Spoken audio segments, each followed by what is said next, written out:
Praise దేవుడి మహిమను బట్టి ఈ దినవాక్యము లూకా సువార్త 18:1 చదువుతుంది. వారు విసుకక నిత్యము ప్రార్థన చేయుచుండవలెనట్టుకు ఆయన వారితో ఈ ఉపమానము చెప్పారు. దేవునికి భయపడకయు మనుషులను లక్ష్య పెట్టకయు ఉండు ఒక న్యాయాధిపతి ఒక పట్టణములో ఉండెను. ఆ పట్టణములో ఒక విధవరాలు ఉండెను. ఆమె అతని యొద్దకు తరచుగా వచ్చి నా ప్రతివాదికిని నాకును న్యాయము తీర్చమని అడుగుచు వచ్చెను. అడుగుచూ అతడు కొంతకాలము ఒప్పకపోయెను. తరువాత అతడు నేను దేవునికి భయపడకయు మనుషులను కూడా లక్ష్యపెట్టలేదను. ఈ విధవరాలు నన్ను తొందర పెట్టుచున్నది కనుక ఆమె మాటి మాటికి వచ్చి గోజాడుకుంటున్నట్లు ఆమెకు న్యాయము తీర్చునని తనలో తాను అనుకొనెను. మరియు ప్రభువు ఇట్లనెను, అన్యాయస్తుడైన ఆ న్యాయాధిపతి చెప్పిన మాట వినుడి. ఎవరంటైనా అన్యాయస్తుడట, దేవుడి దృష్టిలో ఏమైనా అన్యాయస్తుడు, అర్థమైందా? కానీ ఆ అన్యాయస్తుడైన న్యాయాధిపతి ఏమంటాడు చూడండి అన్నమాట. దేవుడు తాను ఏర్పరచుకున్న దివారాత్రులు తన్ను గూర్చి మొర్ర పెట్టుకొనుచుండగా వారికి న్యాయము తీర్చడా ఆయన వారికి త్వరగా న్యాయము తీర్చును. వారి విషయం ఏమనగా ఆయన దీర్ఘశాంతము చూపుచున్నాడని నీతో చెప్పుచున్నాను. అయినను మనుష్య కుమారుడు వచ్చినప్పుడు ఆయన భూమి మీద విశ్వాసము కనుగొనున తామే నీతిమంతులని తమ నమ్ముకుని ఇతరులను కొందరితో ఆయన ఉపమానం చెప్పెను.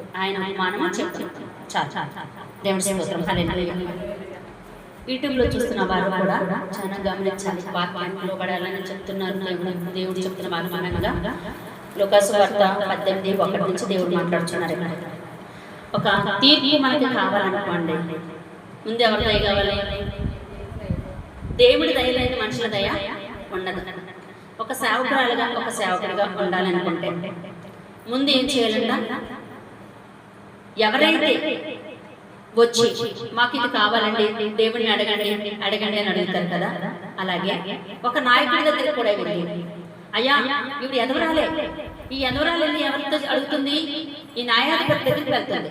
వెళ్ళి, అయ్యా నాకు మేలు కలిగినట్లు తీర్పు తీర్చరా, నేను ఇబ్బందుల్లో ఉన్నాను, నాకు లేవరకంగా ఉన్నది, నన్ను పట్టించుకున్న వారు లేరు, నన్ను ఆదరించేవారు లేరు, కనుక మీరు నన్ను ఆదరిస్తారని పట్టించుకుంటారని మా తీర్పు న్యాయం తీర్చమని వెళ్ళింది ఎదవరాలు. వెళ్తే అక్కడ ఏం జరుగుతుందట? ఆయన అసలు పట్టించుకునే లేదు. ఎందుకు పట్టించుకోలేదు?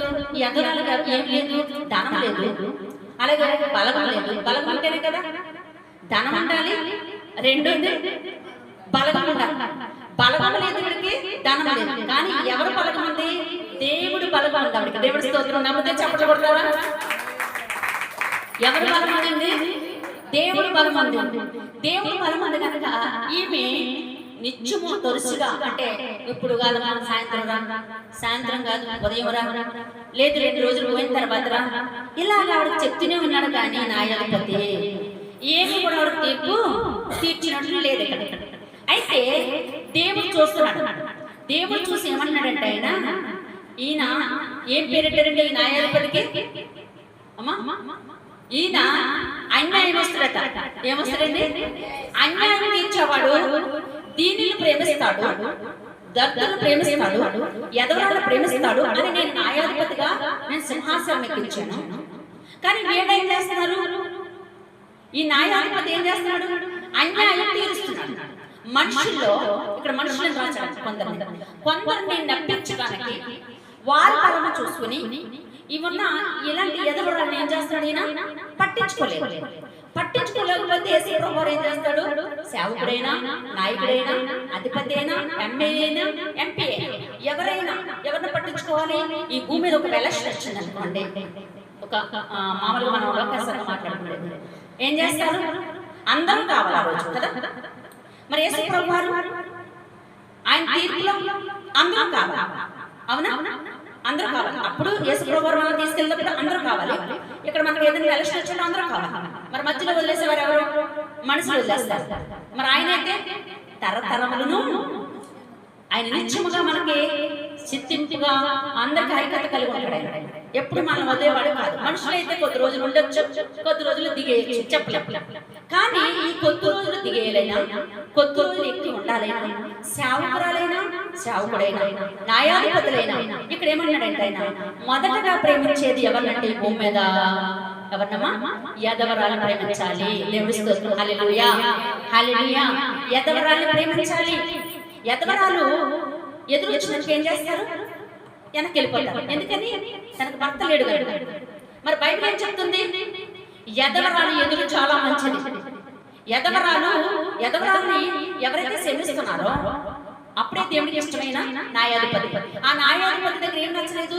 ఉదయకాలం వచ్చేస్తుంది నా దగ్గరికి, నా తీర్పు తెచ్చమని. కనుక ఈవిడి వచ్చినప్పుడు ఏం చేశాడు? తలుపులో చేసుకుని లేదని చెప్పి అని బొజ్జిపోయాడు. ఎవరి దృష్టిలో పడ్డాడు? దేవుడి దృష్టిలో పడ్డాడు.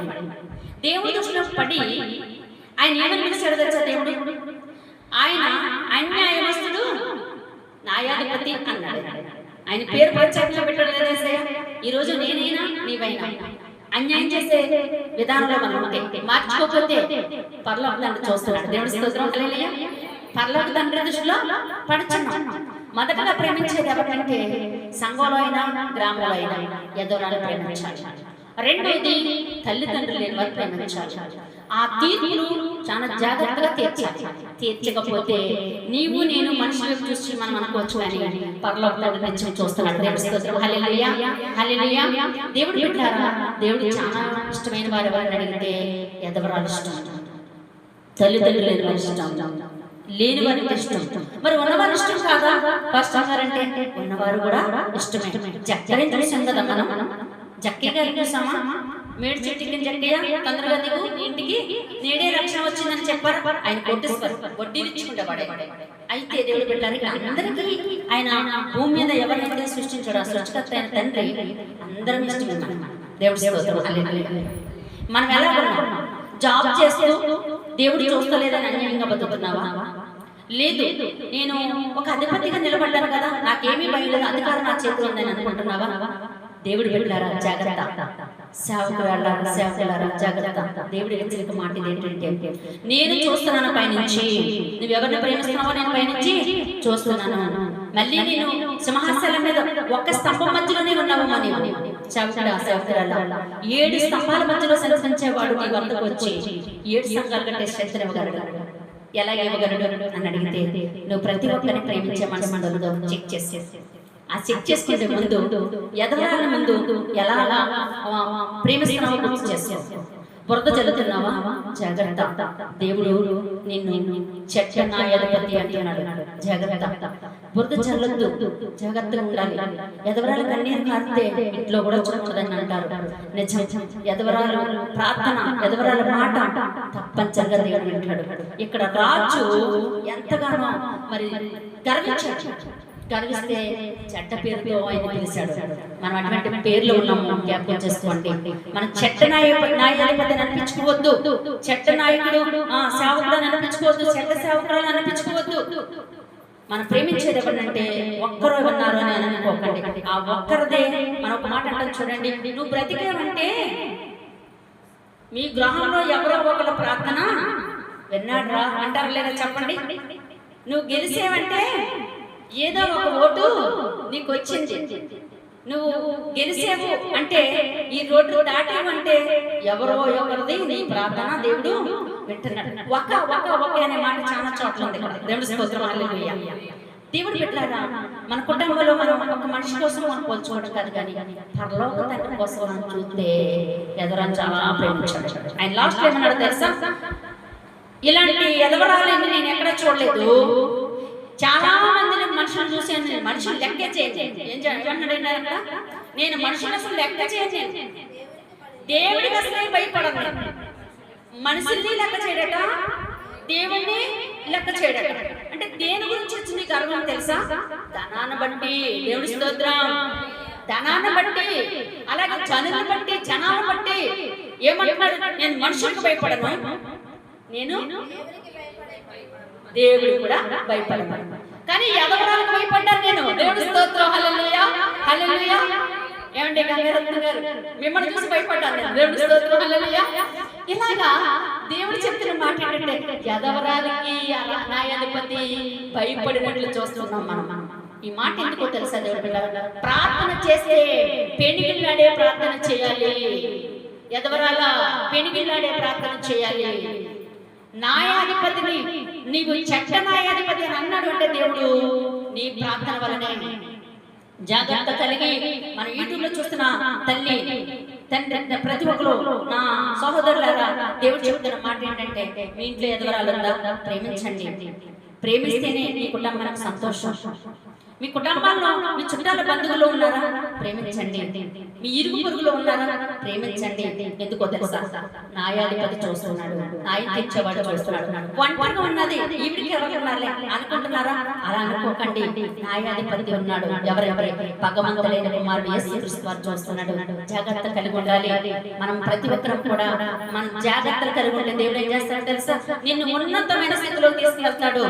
మనుషులు బలం ఉండొచ్చు, ధనం ఉండొచ్చు, దేవుడి భయం ఉండాలి. దేవుడి స్తోత్రం, హల్లెలూయా. ఎవరి భయం ఉండాలి? దేవుడి భయం ఉండాలి. 10 మంది ఉన్నారని కాదు, ఒంటరిగా ఉన్న ఎదవరాలు ప్రార్థన దేవుడు విన్నాడు. దేవుడి స్తోత్రం, హల్లెలూయా, హల్లెలూయా. ఈ రోజు మనం ఎలా ఉన్నామో గుర్తు చేసుకోండి దేవుడు బిడ్డలారా. ఎదవరాళ్ళు ఎవరైనా సరే ఇంట్లో చూస్తున్నా ప్రతి తల్లి మొదట్లో ఎలాగైతే ఉన్నావో ఇప్పుడు కూడా అలాగే ప్రార్థనలో ఉండవు. వృద్ధి ఎలాగైతే దేవుడి దగ్గర గోజాడిందో అలాగే నేను గోజాడే మనసు ఉందా నీకు? జాగ్రత్త కలిగి ఈ రోజు నీ కోసం మాట్లాడుతున్నాడు దేవుడు. నువ్వేదో ఎప్పటి నుంచో నీకు రాలేదు, జరగలేదని బాధపడుతున్నావు కదా, దుఃఖపడుతున్నావు కదా. నీకు ఈ సంవత్సరంలో ఈ 2025 ఈ సండే చక్కగా దేవుడితో మాట్లాడుతున్నది ఏంటంటే, తప్పనిసరిగా నీ కార్యం చేయడానికి, నీ కుటుంబానికి సంతోషం ఇవ్వడానికి, నీకు సమాధానం ఇవ్వడానికి, నీ కోర్టు సమస్యలు సాల్వ్ చేయడానికి దేవుడు నీతోనే మాట్లాడుతున్నాడు. వృద్ధి నీతోనే మాట్లాడుతున్నాడు. జాగ్రత్త కలిగి ఉండు. ప్రతి విషయంలో ప్రార్థన చేయి. నీకెవరో తీర్పు తీర్చట్లేదా? ఆయన మనిషి భయం లేదంటున్నాడా? దేవుడి భయం ఉన్నదా? అది కూడా లేదన్నాడా? కానీ ఉండవలసిందే. ఎందుకో తెలుసా? నీకు సంపూర్ణమైన సిద్ధింపు కలిగి ఈ ప్రతిదీ కూడా సఫలం చేయడానికి సిద్ధంగా ఉన్నాడు. ఈ రోజు తల్లని ప్రార్థన చేసుకుంటాం. పరిశుద్ధ ప్రేమ గల మా దేవ, కృపా సత్య స్వరూప మహిమ గల మా తండ్రి, నీకు స్తోత్రాలు. పేద ఎదురాల కోసం మాట్లాడి ఉన్నారు. అవును తండ్రి, మన పరిశుద్ధ గ్రంథం మీరు ఇచ్చిన గ్రంథంలో బట్టి అయ్యా అయ్యా తన ఎదవరాల గురించి, లేని వారి గురించి ఎంతగానో ప్రేమించి నేనున్నానని అయ్యా ప్రేమ చూపుతున్నారు తండ్రి. నా దేవానికి స్తోత్రాలు. మేము చేసిన ప్రతి పాపమును బట్టి ప్రభు పాపం కడిగి ఆయన సిలువ యాగములో రక్తమును కార్చి మృత్యుంజయుడే వచ్చి నాయనా నా తండ్రి నీ పరలోకమందు నాయన మాతో మీరు ఉంటానని మాట ఇచ్చిన వాడానికి స్తోత్రములు. కృపా కనికరము చూపండి. దైవ సేవకులు సేవకురాళ్ళు సంఘంలోని అయ్యా మీరు నాయన అయ్యా తండ్రి ఎదవరాలు ఉంటే మీరు జ్ఞాపకం చేసుకుని అయ్యా నా తండ్రి మనుషులు మమ్మల్ని ప్రేమించకపోవచ్చు, అయ్యా దేవుడు భయం లేకపోవచ్చు, తండ్రి మీరు మాకున్నారని మేము ప్రేమిస్తున్నాం తండ్రి. మీరు మాకు న్యాయం తీరుస్తారని నమ్ముచున్నాం తండ్రి. ఈ ప్రార్థన మీ బంగారు పాదములకైనా అమూలమైన అపరంజ పాదముల వద్దకి మేము ప్రార్థన చేసిన ప్రార్థన అందుకున్నారని నమ్ముచు యేసు నామములో నమ్ముచున్నాం మా పరమ తండ్రి. ఆమేన్. ప్రైజ్